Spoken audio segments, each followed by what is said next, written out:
When a customer has an older furnace and they just want to add AC, and I look at it and everything adds up, but it is an old furnace. You know, they last 15 to 18 years typically. I will give a significant discount to do both pieces of equipment at the same time. I find that sometimes people will, you know, they might be anticipating adding an AC, and then I get there and say, it's 18 years old, and yeah, I can give you a discount if you do both at the same time.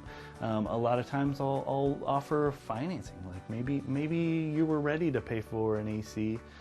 You know, maybe we'll do a furnace so that you can save this money up front and also start saving money and be more comfortable in your home, and you know, finance the rest, finance the furnace.